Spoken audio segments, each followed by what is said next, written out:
Apelando al principio ecologista, de lo pequeño es hermoso, iniciamos en este colectivo Tertulias en Llanes un nuevo espacio. Abrimos una ventana al mundo y a ustedes para seguir comunicándonos a través de los medios que sean necesarios, pero siempre con el objetivo de llegar más lejos. Para ayudarnos a ellos está con nosotros hoy alguien que ha participado de forma activa, protagonista de una de nuestras tertulias, a confesionalidad, Estado y religión. Se trata del profesor, teólogo y escritor Juan José Tamayo. Muy buenas, ¿cómo está usted? Muy bien, de maravilla. Han sido 2 días deliciosos aquí en Asturias, sí. Y he disfrutado muchísimo, porque además he tenido suerte de que los 3 días ha hecho un sol luminoso y la luz del sol yo creo que ha inspirado las tertulias y en cierta medida también a mí me ha iluminado. Es que es una leyenda negra que en Asturias haga mal tiempo. Sí, sí, no sé, yo siempre que he venido me he encontrado con este clima maravilloso que ha motivado y ha animado mi espíritu y sobre todo ha reforzado pues mi actitud abierta ante el mundo. Usted es un habitual de Asturias, lleva viviendo muchos años, ¿no? Sí, 37. Pues estuve el año 79 en La Granda, en un curso de verano, que creo que es un centro de la Universidad de Oviedo. Luego, el año 82, estuve en Oviedo, dando unas conferencias a un grupo de sacerdotes progresistas muy subversivos en aquella época. No sé si ya existen o no, porque creo que es una especie a extinguir si no se ha extinguido ya. Y luego he ido muchas veces a Gijón, porque ahí tengo 2 espacios donde me muevo muy a gusto y donde soy muy bien acogido y donde yo respondo siempre de manera incondicional cuando me invitan. Son de distinto nivel. Uno es la SIBI, Sociedad Internacional de Bioética, presidida por un gran doctor, fue político en su momento y elaboró algunas leyes muy importantes, por ejemplo, la ley de la fecundación in vitro, cuando él fue eurodiputado y fue parlamentario del Congreso de los Diputados de España, del doctor Marcelo Palacios. Y luego tengo otro espacio donde me encuentro también muy a gusto, que es el de los cristianos de base de Gijón, que es un movimiento muy activo, muy comprometido, muy solidario y muy presente en todas las causas del mundo de la marginación. Sí. Y ahora, pues Llanes, que es la guinda de la tarta, que han sido, ya digo, días maravillosos, y gracias a una persona que me ha hecho de mecenas, sin ser mecenas, que me ha hecho de chicherone, de acompañante y que me ha agradado la vida estos días maravillosamente. Y luego, claro, en este lugar tan ecológico, tan abierto, pues yo creo que no puedo decir más que he sido tratado con un meritísimum cum laude. Hablaremos luego de algo que no podemos eludir, y es el hecho de que usted es uno de los teólogos perseguidos, si se puede utilizar ese término. Y digo esto en este momento, aunque luego hablaremos de ello, porque en Asturias no siempre es tan bien recibido, especialmente por la cúpula de la Iglesia asturiana, ¿no? Alguna que otra vez le han prohibido hablar en espacios religiosos. En 2 ocasiones, precisamente en 2 jornadas que organizó el Movimiento de Cristianos de Base de Gijón. Una, no sé, a principios de los años 2000, 2003, 2004 posiblemente, en unas jornadas sobre, no recuerdo cuál era el tema, y se celebraban en la casa de la iglesia. Y el arzobispo, al ver que iba yo, prohibió las jornadas.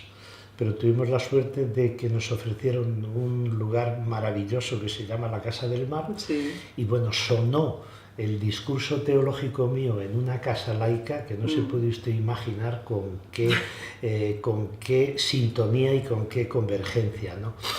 Y la otra vez, no, mejor dicho, en Oviedo en Gijón 3 veces, porque hubo otra a raíz de la condena de mi libro Dios y Jesús, del año 2003, siendo presidente de la Congregación por la Doctrina de la Fe Ratzinger, que yo estaba invitado a pronunciar unas conferencias en una parroquia de franciscanos, una parroquia muy grande, con una mentalidad como muy abierta, Y ahí hubo un problema también. El arzobispo dijo: Tamayo no puede pronunciar una conferencia en una iglesia ya que ha sido condenado por Roma.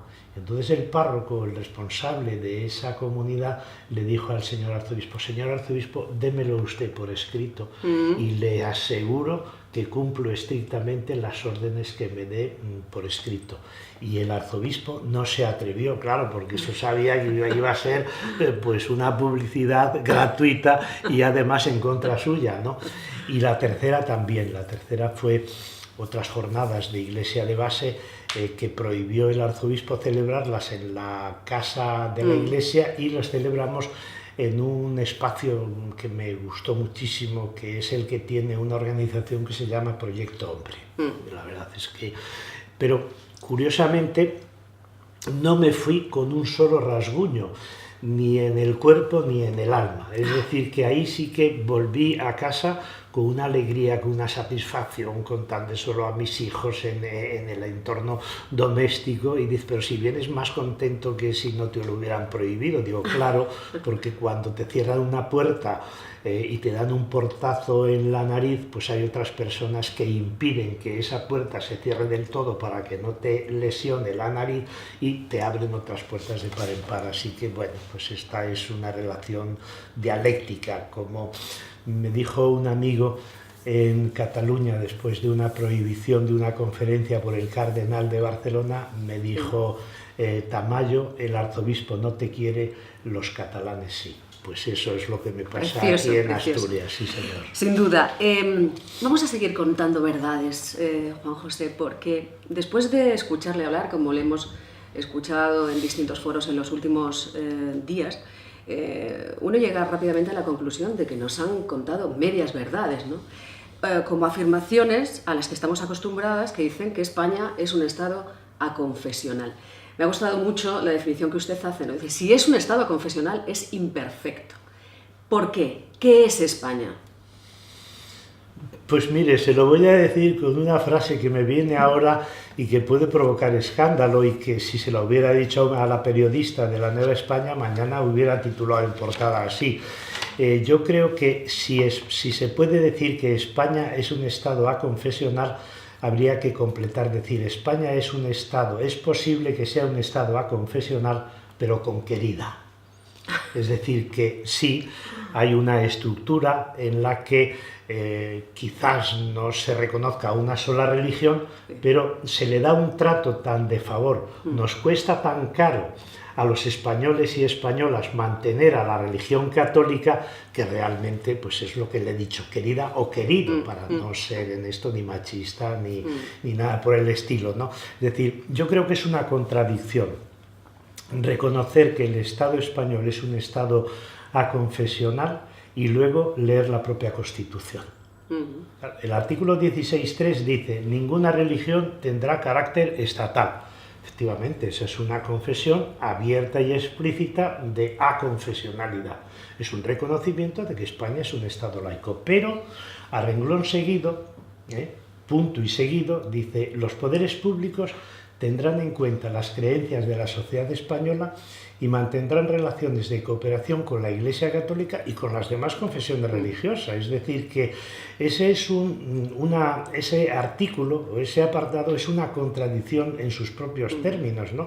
Si luego vamos al artículo 27, que regula el tema de la educación, ahí todavía se refuerza más la idea de que es una aconfesionalidad indirecta. ¿Por qué? Porque ese artículo dice que los padres tienen derecho a elegir el tipo de educación religiosa y moral que esté más de acuerdo con sus creencias. Pero ¿qué tienen que ver las creencias y qué tiene que ver la moral religiosa en un espacio laico, en un espacio cívico como es la escuela?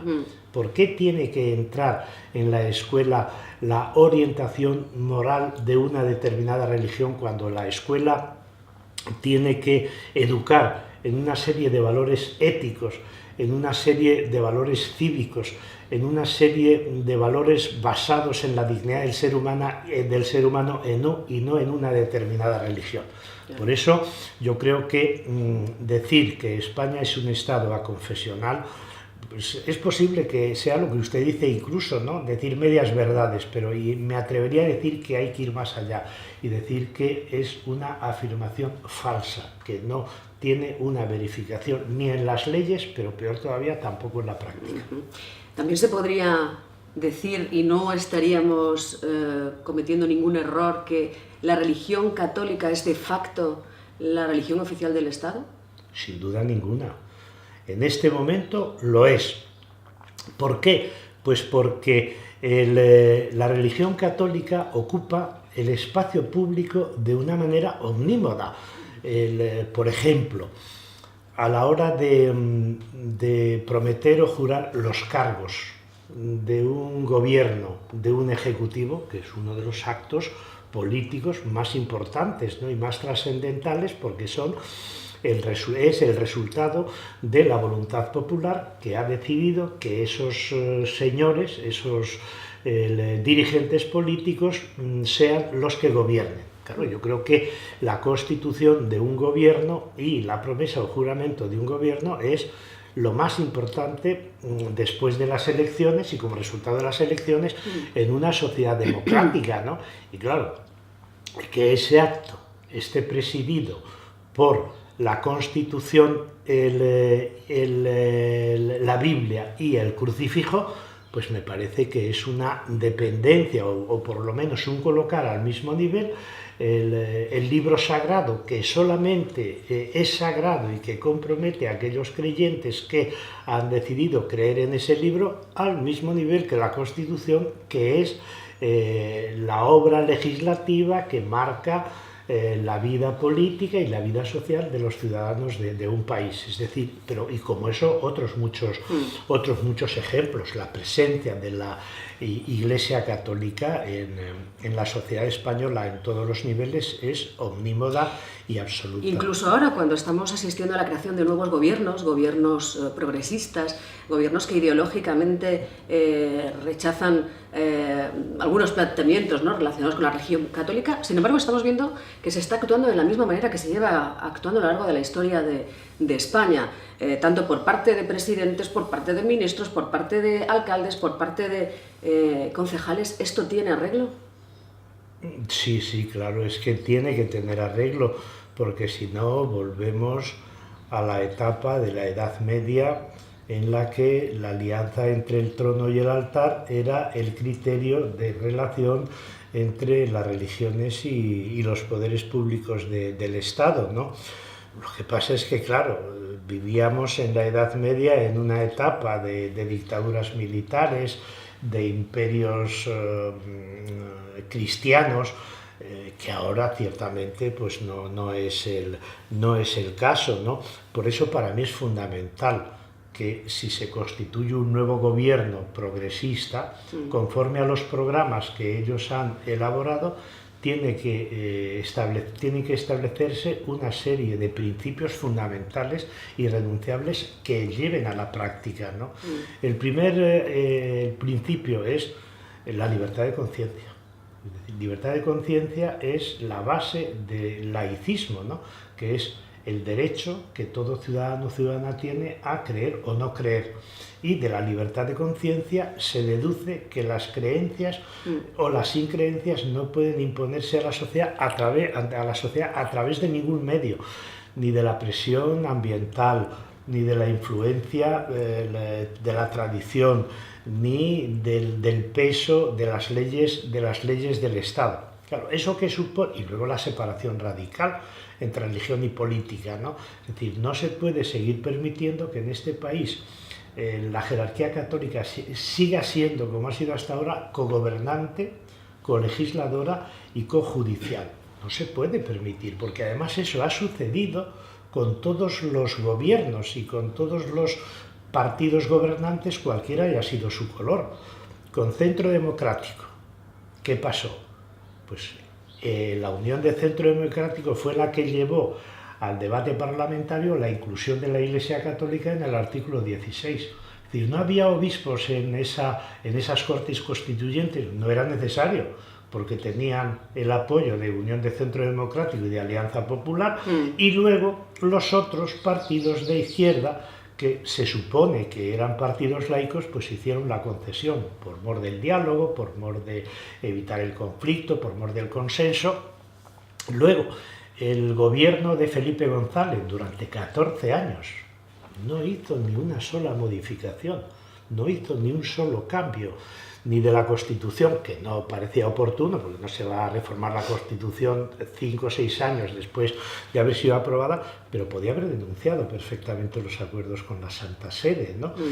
Podía haber limitado el poder de la Iglesia en los determinados campos, en la educación, en el ejército, en la cultura, en la economía, absolutamente nada, absolutamente nada. Y luego, con Zapatero incluso, un gobierno socialista incrementó la parte del IRPF que había que aportar a la Iglesia en la declaración de la renta del 0,5 al 0,7, cosa que es inconcebible. Dice, ¿cómo es posible que un gobierno socialista que de tradición defiende un Estado laico privilegie y proteja a la Iglesia económicamente más que otros gobiernos de derechas? Incluso yo entonces me atreví a decir que Zapatero estaba salvando a la Iglesia Católica de una de las crisis más mayores que estaba padeciendo en España.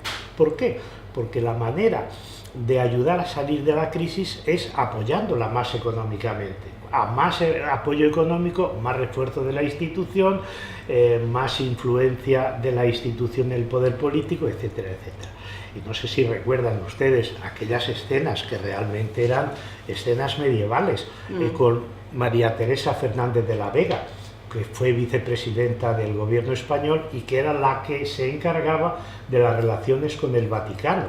No sé si recuerdan, iba al Vaticano, se ponía ¿cómo se llama?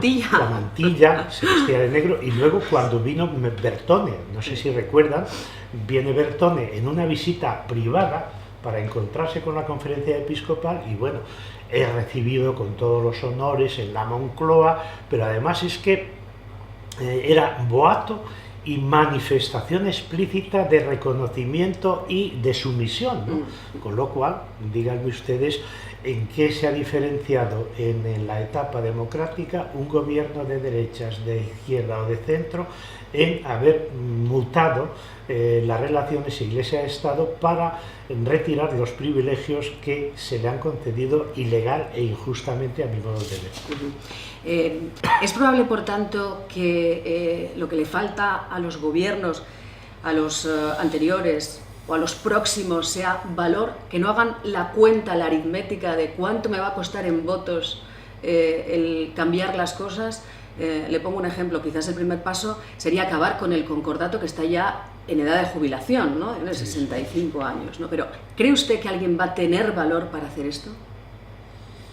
Sí, yo creo que lo tienen que hacer los nuevos partidos de izquierda si acceden al poder, porque es que si no sería un verdadero descrédito, ¿no? Tiene que producirse ese cambio necesariamente. El concordato no puede seguir vigente, como usted dice, después de ya 63 años, está a punto de jubilarse, pero es que el problema del concordato de 1953 es que nació muerto. Y luego, claro, la mayor desfachatez, a mi modo de ver, por parte de la jerarquía y del gobierno en ese momento es que se va a reformar ese concordato en plena democracia. Claro, pues eso me parece que es de una ilógica enorme. Por eso yo creo que hay que no solamente denunciar el concordato, sino que hay que establecer un estatuto de laicidad. Un estatuto de laicidad. ¿Qué es un estatuto de laicidad? El estatuto de laicidad es una ley que establezca que el Estado español es laico y que establezca la separación entre el ámbito de la religión y el ámbito de la política, ¿no? Y ese estatuto de laicidad yo creo que se debe dar en los 3 niveles de los poderes del Estado.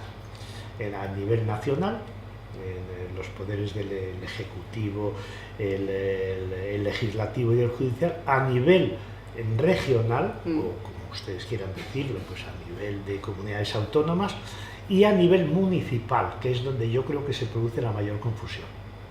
Sin duda. Dice, ¿y qué importa que un alcalde vaya a una procesión? Pero ¿cómo que importa?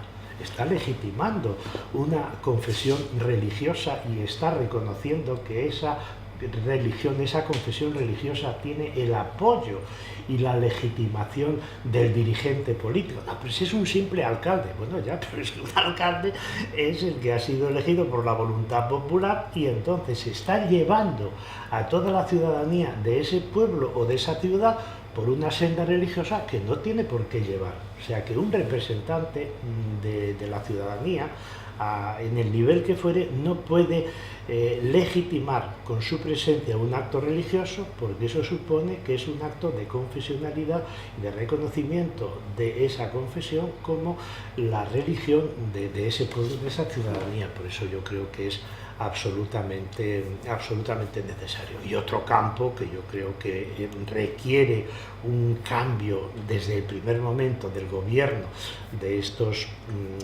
partidos, que si consiguen pues gobernar, me parece que sería un avance muy importante, es el tema de la religión en la escuela. Y claro, la catequesis está vigente en la escuela, ¿cómo se puede entender, ¿no? La religión en la escuela, tal y como está estructurada hoy a través de los acuerdos con la Santa Sede y el artículo 27 de la Constitución, es una religión como catequesis, como indoctrinamiento, como invitación a creer. Claro, eso es una desnaturalización total de la escuela, que tiene como función fundamental formar ciudadanos críticos, responsables, participativos y al mismo tiempo que tengan una capacidad de análisis y una coherencia y una capacidad de reflexión. Pero claro, ¿cómo tú puedes incorporar dentro de un espacio de educación cívica una asignatura como la religión que ya de entrada te va a limitar? ¿Por qué? Porque la religión católica, tal y como funciona en los programas actuales, es dogmática. La religión católica, tal y como se enseña en las escuelas a la vista del programa, es patriarcal. La religión católica, tal y como aparece, por ejemplo, en el último, no sé si recordáis, en febrero del año pasado, los obispos aprobaron los temarios de la religión católica en la escuela, que fueron publicados en el Boletín Oficial del Estado por el Ministerio de Educación, que aquello era escandaloso, ¿no? Por ejemplo, es necesario creer para ser feliz. Todo el mito de Adán y Eva, Dios hace a los hombres libres, Dios ama a los hombres, toda una conceptualización patriarcal, dogmática, sexista, con moralina. Pues claro, lógicamente esa presencia de la religión en esos términos, pues me parece que además es nociva para la propia religión, porque con esa manera de presentarla lo que se está haciendo es alejar a los propios estudiantes de ese sistema de creencias tan rígido, tan autoritario, tan jerárquico, tan dogmático y que no tiene nada que ver con su lenguaje, claro, alejado completamente de su realidad. Exacto, ni siquiera con el espíritu originario Eso no quiere decir que tenga que desaparecer la religión de la escuela, claro, porque la religión es un fenómeno cultural. La religión es un hecho social que ha influido en la historia de las culturas, por tanto, yo creo que en la escuela no se debe enseñar a creer, no se debe enseñar a ser religioso, pero sí es necesario enseñar la historia de las creencias y la funcionalidad que éstas han tenido en la historia de la humanidad. Me interesa mucho su opinión sobre el Papa Francisco. ¿Me mira usted fijamente? Sí, porque la periodista de la Nueva España ha sido más atrevida todavía y me ha implicado en una vinculación casi intrínseca con el Papa Francisco. Y me ha dicho, usted, profesor Tamayo, lo verán mañana en la Nueva España, usted si publica la pregunta que me hizo y la respuesta, dice, usted, profesor Tamayo, ha sido muy crítico con Ratzinger, con Benedicto XVI, y está siendo muy condescendiente con Francisco. Digo, bueno, eso dicen las malas lenguas, la primera parte es cierto, La primera es cierta, claro, pues fui muy crítico con Benedicto XVI y fui muy crítico con Juan Pablo II. ¿Por qué? Pues porque yo creo que sus pontificados supusieron un retroceso de la Iglesia Católica a la etapa preconciliar. ¿Por qué? Porque tenían un programa no de reforma, sino de restauración, que nos retrotraía a la Iglesia Católica a la etapa casi medieval. ¿Por qué? Porque condenó a numerosísimos teólogos y teólogas que son intelectuales dentro de la Iglesia, a los que no se le puede limitar ni la libertad de investigación, ni la libertad de pensamiento, ni la libertad de expresión. ¿Por qué? Pues porque se preocuparon más por el dogma que por la práctica cristiana, ¿no? Entonces, claro, yo fui, ciertamente, lo reconozco, hasta in misericordia, ¿no? Y no hice ni una sola concesión. Bueno, en el caso del Papa Juan Pablo II sí hice concesiones importantes en lo que tiene que ver con la doctrina social de la Iglesia. Ahí a mí me parece que Juan Pablo II pasó incluso por la izquierda, la socialdemocracia, en sus análisis de las relaciones internacionales, en su condena del capitalismo, si bien lo hizo al mismo nivel que el socialismo, sin distinguir entre socialismo ortodoxo y socialismo crítico, ¿no? Pero, y además el problema de Juan Pablo II cuando hacía esas críticas al capitalismo y cuando defendía pues una relación, la prioridad del trabajo sobre el capital, que fueron unas encíclicas excelentes, la Labor in Exercens, la Centesimus Agnus, la Solicitud Rei Socialis, Tercio Milenio Adveniente. Ahí tiene él 4 o 5 encíclicas muy buenas. Pero ¿cuál era el problema? Que él recluía todos esos cambios y todas esas transformaciones de carácter social y económico dentro de un marco cristiano. Es decir, que él consideraba que fuera del Evangelio no existe solución a los problemas sociales. Claro, ahí es donde yo creo que está el límite, ¿no? En el caso de Francisco, ¿ha cambiado mi actitud?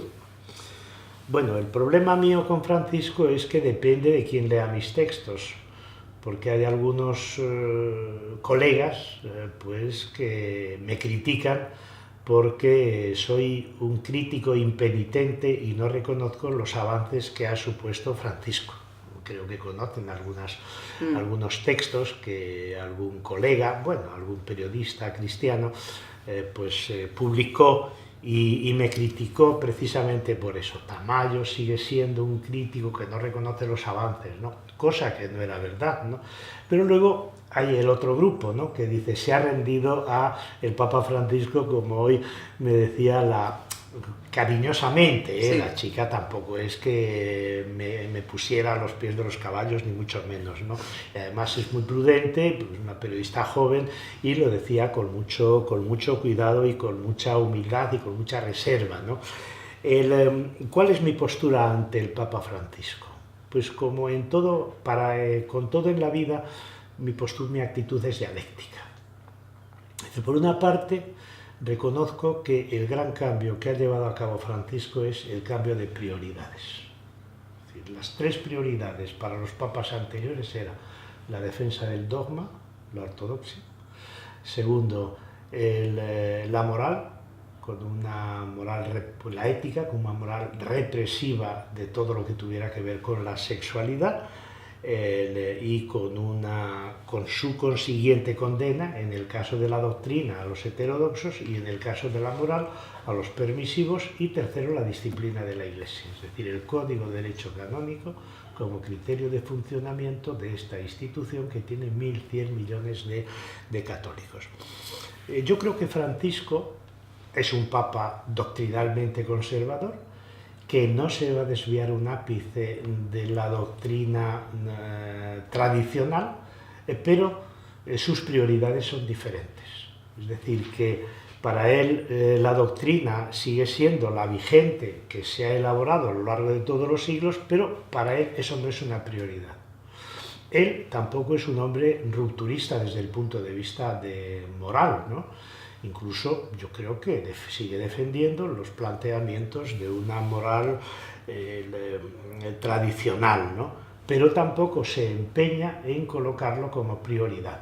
De ahí que su batalla y su guerra no es contra el matrimonio homosexual o contra los homosexuales, no es contra el divorcio, no es contra el aborto, si bien él posiblemente crea que no son comportamientos adecuados y acordes con la doctrina de la Iglesia. Y tercero, Francisco es un hombre que no se salta las normas de la Iglesia alegremente, ¿no? Pero, sin embargo, yo creo que no tiene en la cabecera de la cama o en la mesa de su despacho el Código de Derecho Canónico como el libro de referencia para gobernar la Iglesia, ¿no? Entonces, ¿cuáles son sus prioridades? La primera, yo creo que es el Evangelio desnudo y la figura de Jesús de Nazaret como una persona ejemplar, que realizó prácticas de liberación y que tuvo unas actitudes de solidaridad con los excluidos y con los marginados. Entonces, prioridad, el Evangelio. Y además, un Evangelio que creo que intenta traducir en la opción por los excluidos y en la opción por los pobres, ¿no? Esa es la primera de las opciones, ¿no? La segunda, contacto y preocupación por los problemas reales, no por los problemas de carácter doctrinal, no por los problemas de carácter moral, sexual, no, preocupación por los problemas reales, es decir, es el Papa que está constantemente hablando de los problemas que preocupan a la sociedad. Pues el problema del desempleo, el problema de los niños marginados, el problema de los inmigrantes, el problema de los refugiados, y ahí donde él ve que hay un problema social grave. Y es donde conecta precisamente con la ciudadanía. Claro, ¿no? Exacto. Ahí es donde él interviene. E interviene de dos maneras. A través de su presencia física, en la mayoría de los casos, como fue lo de Lampedusa, y en el terreno del discurso. Dice, es una vergüenza, señores dirigentes políticos europeos, lo que está pasando. No tienen ustedes entrañas de misericordia, ¿no? Y luego, claro, a través de sus encíclicas. Nada que ver la encíclica Laudato Si, sobre el cuidado de la casa común, que es la naturaleza, la tierra, o la encíclica La alegría del Evangelio, con las encíclicas del Papa Francisco, que eran todas, del Papa Benedicto XVI, que eran todas doctrinales, ¿no? Por ejemplo, en la encíclica de La alegría del Evangelio dice que el sistema económico actual es injusto en su raíz. Todavía no lo había dicho ningún papa, ¿no? Decían, bueno, pues es injusto en sus consecuencias, pero no, el problema es ese, que es en su raíz. Y en ese sentido yo tengo... y tercero, la conexión que este Papa establece, no tanto ni solo con los teólogos de su tendencia, sino con los movimientos sociales. Para mí eso es ejemplar, ¿no? ¿Quién imagina que Juan Pablo II o Benedicto XVI se hubiera reunido en el Vaticano con los movimientos populares de todo el mundo, ahí desarrapados, en mangas de camisa, con ese tono distendido, y sobre todo por eso, porque él considera que estos son los verdaderos portadores de la utopía y los movilizadores para un cambio. Claro, como mi actitud es dialéctica, pues tiene también otros elementos discutibles o cuestionables, ¿no? Por ejemplo, el empeño de reformar la Iglesia no lo puede hacer con la creación de un grupo de cardenales a los que ha encargado que le diseñen la forma de reformar la Iglesia, como unos cardenales que son príncipes de la Iglesia, todos septuagenarios. No quiero tampoco que me criticaría a mí, pero no soy cardenal, ni me ha citado para reformar la Iglesia, ¿no? Septuagenarios, cardenales príncipes de la Iglesia, sacerdotes, privilegios. Claro, sacerdotes, célibes, supuestamente, ¿no? Sí. Claro, ¿cómo estos señores pueden reformar la Iglesia? Y dentro de ellos, además, al frente de ese grupo, está un cardenal que apoyó el golpe de Estado en Honduras, no sé si recuerdan, contra Zelaya, que es el cardenal Maradiaga, el arzobispo de Tegucigalpa, ¿no? Claro, yo creo que la reforma de la Iglesia en la que él está empeñado, y yo la apoyo, tiene que partir de abajo, no puede partir de la cúpula, ¿no? Y por eso tiene que crear un grupo de reforma de la Iglesia donde entren teólogos y teólogas, religiosos y religiosas, seglares hombres y mujeres de los movimientos cristianos de base. Ahí es donde sí puede, ¿no? Con la representación de todas las tendencias. Yo no digo que tenga que invitar a las comunidades de base y excluir a los kikos, no digo que tenga que invitar a los teólogos de la liberación y excluir a los teólogos más conservadores, no. Creo que tiene que crear un grupo plural en todos los campos que permita abrir espacios nuevos para la transformación. Y luego hay otro déficit que yo creo que es preocupante, ¿no? Que el día 13, me parece, de marzo se va a celebrar el tercer aniversario de su elección y no ha movido un dedo en relación con la incorporación de las mujeres a los espacios de responsabilidad. Ahí sí que él sigue manteniendo. Y esa era precisamente mi próxima pregunta, ¿no? Si ve con talante suficiente, con intención, al Papa Francisco de acabar con lo que usted define como el patriarcado de la Iglesia y con el maltrato al que se ha sometido a la mujer. ¿Lo ve? No, bueno, intención quizás no le falte, pero con las intenciones no basta.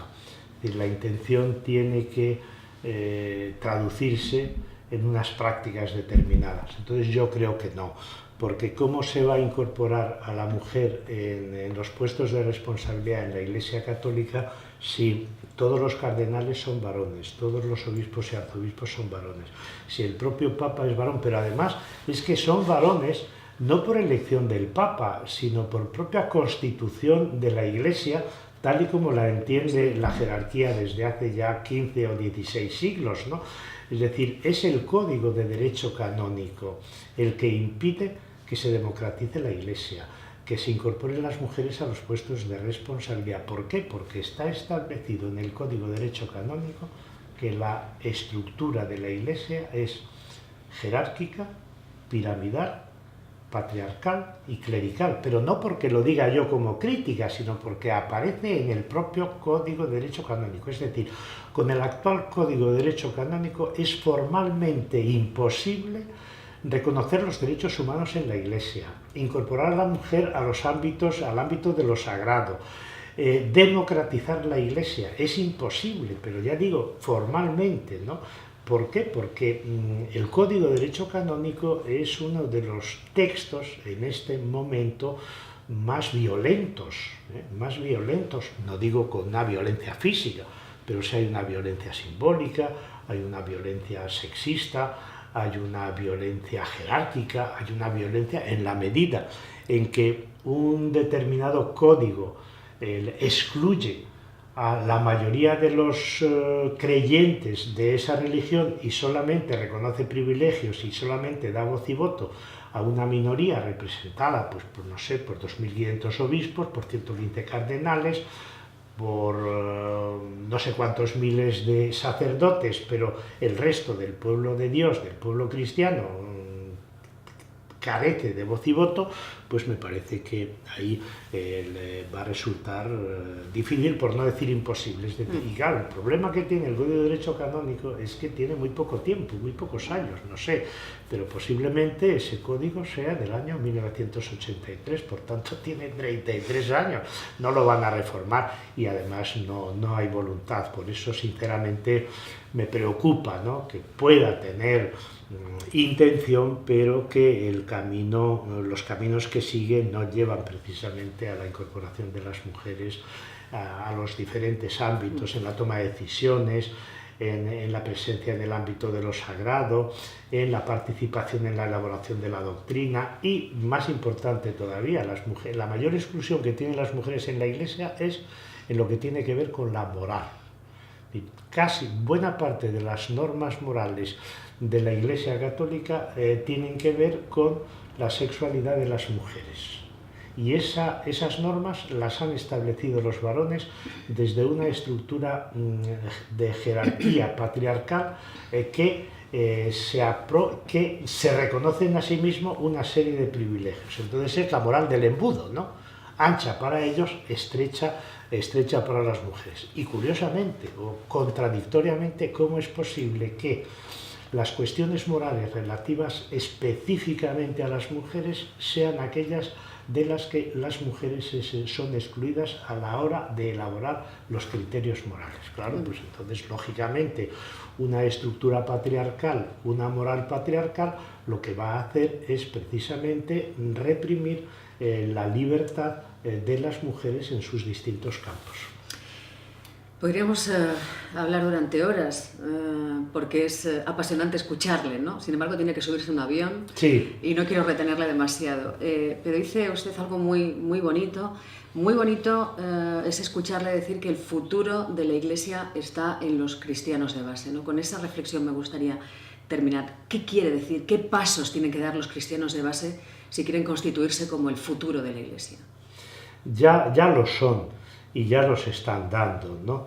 Primero, conformarse comunitariamente y no como una institución rígida. Entonces, para mí, lo más importante de los cristianos de base es cómo conforman estas redes, no redes clientelares, sino redes de creyentes, hombres y mujeres, en igualdad de condiciones, ¿no? Entonces, en estas comunidades de base se refuerza el elemento comunitario y se limita sobremanera todo lo que tiene que ver con una jerarquía, con una autoridad, y en ese sentido, pues, es muy importante que las decisiones se toman compartidamente y la comunidad se vive desde la experiencia religiosa más profunda, que puede ser la oración o la celebración de los sacramentos, hasta el compartir la vida, compartir las inquietudes y la solidaridad con los sectores más excluidos y marginados. Entonces, yo creo que ahí está el futuro de la Iglesia. ¿Por qué? Porque esas comunidades de base son fieles al espíritu originario de Jesús de Nazaret, que no creó la Iglesia, sino que puso en marcha un movimiento igualitario de hombres y mujeres, y al mismo tiempo están respondiendo a los desafíos más importantes de nuestra sociedad. El principal de todos ahora mismo es la desigualdad. Y ahí hemos visto estos días que ha habido un informe de Oxfam en el que dice que la desigualdad crece de una manera espectacular. Entonces, yo creo que esas son las dos claves más importantes de los cristianos de base. Una red comunitaria que no se articula en torno al poder, sino en torno a la experiencia, y una opción por los últimos, por los marginados y por los excluidos. ¿Quiere decir esto que tiene que configurarse toda la Iglesia Católica al modo de las comunidades de base? Pues sí, efectivamente, dentro de un gran pluralismo de orientación, de tendencias y de organización. Bueno, pues está usted a punto de irse. Tengo que preguntarle cuándo vuelve, porque para nosotros es importante su presencia aquí, y además cuándo vuelve con buenas noticias sobre ese premio a la ejemplaridad humana en el que de alguna manera le hemos casi metido de cabeza, ¿no? Pues en sus manos, en la de Adolfo y en la suya, sí, y de otros buenos amigos, pues está la respuesta a esta pregunta. Yo siempre disponible, y como sabe Adolfo, nunca pongo inconvenientes ni condiciones para visitar los lugares donde realmente se defienden. Aquí no le vamos a censurar, ¿eh?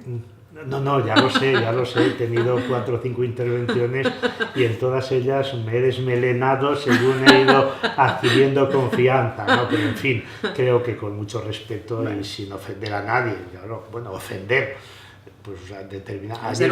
Ayer, por ejemplo, pues tuve mucha suerte porque la crítica a la jerarquía la hicieron los otros compañeros, sí, sobre todo el señor Prendes Quirós. Dije, bueno, por lo menos así yo no tengo que hacerla y no me acusa. Bueno, pues esperamos verle pronto. Muchísimas gracias. Es una delicia escucharle y compartir este tiempo con usted. Gracias de verdad. Muy bien, pues muchas gracias por su acogida y hasta, bueno, pues cuando se celebre el premio y yo venga para acá, pues aprovecharemos para seguir la hablando, que hay mucho que hablar. Para seguir la conversación, así que usted me emplaza y yo acepto el emplazamiento a tener la segunda parte de esta entrevista. Muchas gracias. Y también gracias a ustedes por seguirnos, por acudir a todas las llamadas de Tertulias en Llanes. Nuestro compromiso con la sociedad solo acaba de comenzar.